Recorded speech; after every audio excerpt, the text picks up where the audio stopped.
Hello and welcome to the Daily Meal for Monday, 8th November 2021. And today in Millwall news, we're going to start off with the Loanwatch. It's getting longer and longer as the weeks go on, and there's a lot to get through. So this is from the one from news@den.co.uk, the original, and arguably the best. This is Millwall Loanwatch. Exceptionally well. Praise for goal scoring Lion from ex-England under-21 boss. So what was that about? Well, we'll get to that, but first, Sutton United edged Southern League Premier South team AZ Yeading 1-0 away in the FA Cup. Isaac Olofi played 68 minutes as Will Randall scored for League 2 Sutton with 19 minutes left against the 7th tier hosts. The U's are at home to AFC Wimbledon in the EFL Trophy on Tuesday. So that's tomorrow, Sutton United playing Wimbledon in the EFL Trophy. There was a third Lions lonely in action against the Southern League Premier South side, but there were no problems for Yeovil Town at Yate Town. Dan Moss played right back for the Glovers in their 5-0 win, and those players scored in the first half. And there was another couple of players who scored by the 62nd minute. For Moss went close himself 9 minutes later with a first time shot. So they were so dominant against Yate Town that their right back actually got forward and had a shot for once, which is quite not usual for them, because Yeovil they're struggling a bit in the National League, and they will be back in struggling in action in the National League next Saturday at Eastleigh at home, which is US Park. Attacker Jaden Davis also had his first taste of first round proper FA Cup fare as National League Kinsling Town lost narrowly at home to League 2 Walsall. The Saddlers went through after Brendan Kiernan's 15th minute goal. So they were playing a team above them in the leagues, playing a League 2 team at home, and they only just lost 1-0. And they're gonna find it a tough game next, because they're at home to Wrexham in the league next Saturday. Arthur Penny scored his first goal in senior football, but it wasn't enough in the 95th minute as National League side Welling United lost 2-1 at Bath City. So there you go, he scored right at the end to make it 2-1, and they were 2-0 down. So good for him that he scored, but it didn't really do anything. Defender Penny earned praise from boss Peter Taylor, who also managed England under-21s and handed David Beckham the captaincy as caretaker of the England national side after the game. Arthur is doing exceptionally well, Taylor said. We're very, very pleased with him. Okay. Moving on. Welling off 15th their table, and they will host 17th Tunbridge Angels at Parkview Road next Saturday. So international break, no football going on now. So if you're that way inclined, or if you haven't got other stuff to do, you want some football fix, how about getting down to Welling and seeing how Arthur Penny gets on, and I'm sure there's a few other ex-Millwall players, and see how it goes. Also in National League South, goalkeeper Ryan Sanford made his debut for Maidstone United, but they still haven't won since September after a 1-0 home defeat to Slough Town. So Ryan Sanford making his debut for Maidstone, conceded 1 goal in a 1-0 defeat, not keeping a clean sheet. And with 12 minutes to go, Warren Harris headed past Sanford. 8th place, so they're still 8th. They haven't won since September, but they are still 8th in the league. So 8th place Maidstone go to Havant and Waterlooville next Saturday. In the Scottish Premiership at the weekend, defender Hayden Mullen helped St Johnstone to a second consecutive clean sheet in their 0-0 draw at home to St Mirren. And Muller played the full game on the right side of a back three.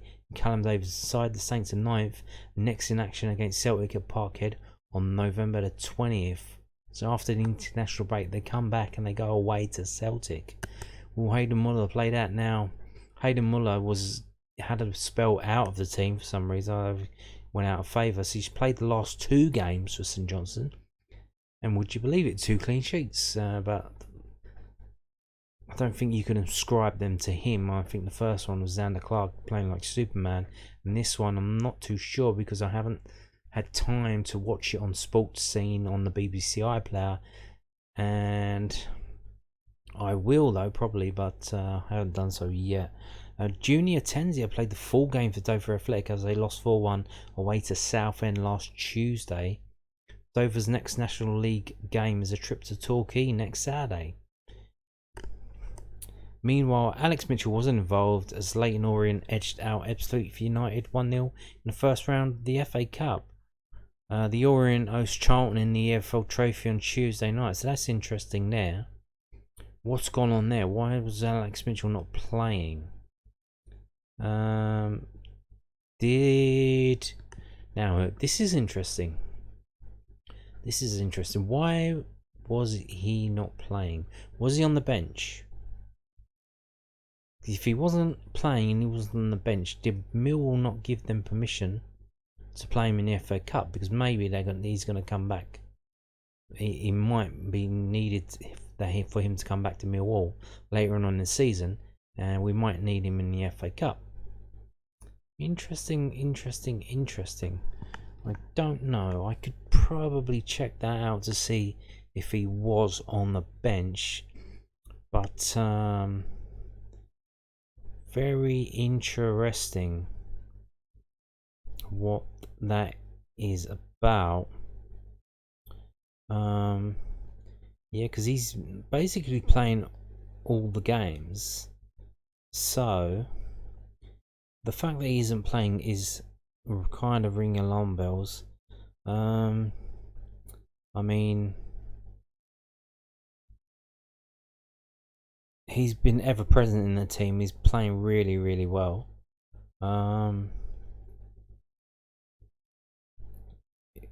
There must be a reason why they didn't play him. So now it's Ebbsfleet Town, so it's not that easy of a game. Don't know. Okay, I'll check that out and see how that goes. But maybe we didn't give them permission. He's been playing in the EFL Trophy, so maybe they just rested some players because they got a game on Tuesday night against Charlton. Maybe. Don't know. Anyway, so there's your loan watch. Getting longer and longer as the week go on. Pretty interesting. So we will see. So here we go. Match worn Millwall poppy shirts up for auction. Own a piece of history. And there you can see them all there, all lined up. With their poppy shirts on. So match worn poppy shirts from Millwall Sky Bet Championship game against Derby County on Saturday 6th of November are now up for auction, with all proceeds going to the Royal British Legion. Supporters can now bid on the shirts worn by the heroes.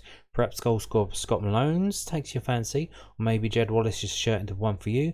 Bartosz Białkowski's goalkeeping jersey is one of a kind, while shirts from the likes of Jake Cooper, George Savon and Ben Kofobi are also up for grabs. You can place your bid on any of the starting 11 plus all the line substitutes, with bidding closing at 1 PM on Sunday the 20th of November. And we're going to take a look at the shirts now. So here you go. Here are the shirts. And indeed, Scott Malone is up there, 353. Jed Wallace's shirt is 750 buckaroonies. Wow. Now, of course, 3 of the players did not get onto the pitch, so they are not match worn. They are match issued, and they'll probably be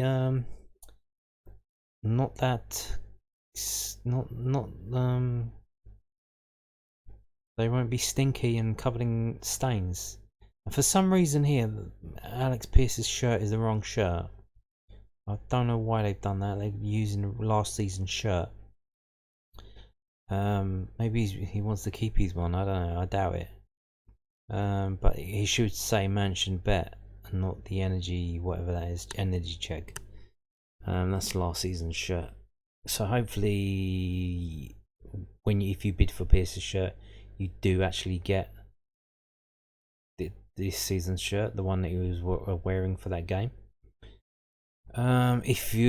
George Long shirt, 150, cheapest one there. If you ain't got too much cash. And Jed Wallace's one's 750. So let's have a look at that. There have been a whole host of bids. Like I say, it finishes in 19 days. There's 19 days to go. There's a bidder from Croatia, it seems. Someone bidding from Croatia. They made the first bid 77 quid. And it's been rising ever since. Someone not messing around. When it was 500, they put it up to 750. So, and it says that 82% of this shirt goes to charity. Interesting. So I imagine this website is taking a cut, which is well, it is what it is, you know.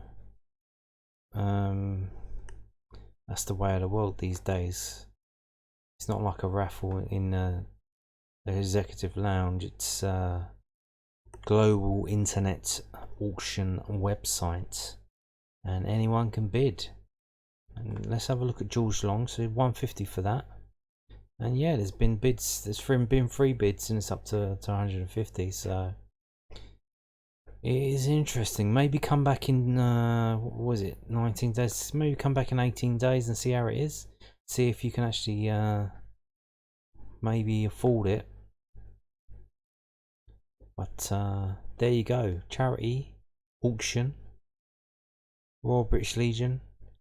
Poppy shirts. There you go. So also today, Monday night, we had the under-23s playing in Colchester Stadium, and they've kept up their run, which is to lose away games. Mill under-23s were defeated 2-0 by Colchester United in the Professional Development League on Monday night. Kai Redgrave and Tom Stack found the net for the U's on the night that saw Sean O'Brien's penalty kick saved by Endurance Johnson with the score goalless. Ben Thompson played the full 90 minutes for Kevin Nugent's side. Next up for the under-23s is a trip to Ipswich Town on Monday the 22nd of November. Yes, even the Utes team are on international break as well, so there will be no under-23 game for the next couple of weeks. And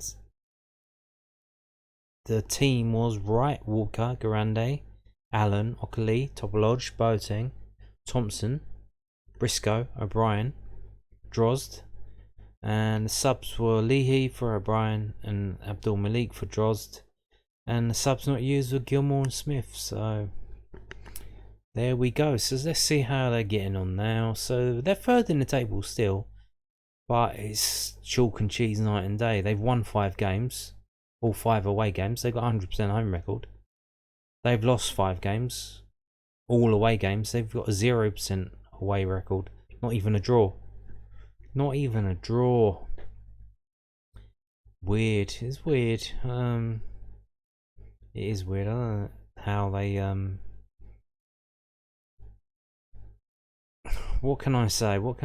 It's, I don't want to dig them out too much, but it kind of, it's something in your head, mental fortitude or something like that. If you're going on a 2 or 3 hour coach journey and you're not getting in the zone, you're not getting your mind right about what you got to do when you get there.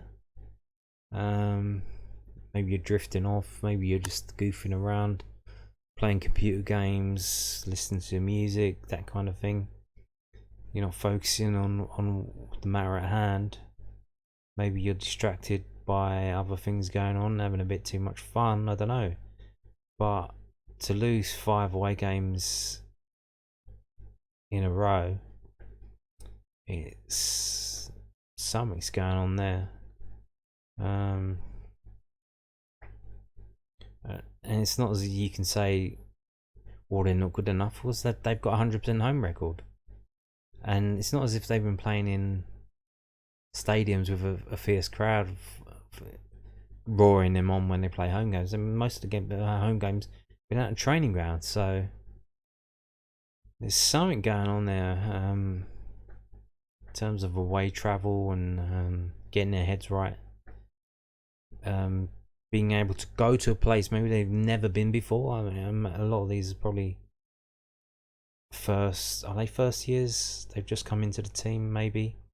There's a few second year ones there, but to go to a place you've never been before, to perform your footballing duties to the level that you know you can, even though you've just turned up and you're like, okay, where are we? Oh, Colchester. Okay, this is Colchester. Okay, so if you go in the dressing room and it's cold and it's miserable, you got to rise above all that. You got to get your head right. You got to focus on what you can do. Maybe that's the issue. I don't know. I'm just speculating. I don't really know. But it's weird that they've lost all their away games but won all their home games. 16 goals scored, 16 against. But the real juggernaut in that league is Cardiff City. 100% record. Only conceded 4 goals. That is insane. Formerly managed by Steve Morrison, who's now caretaking for the full Cardiff City team. So, future Millwall manager Steve Morrison. Who knows? Who knows?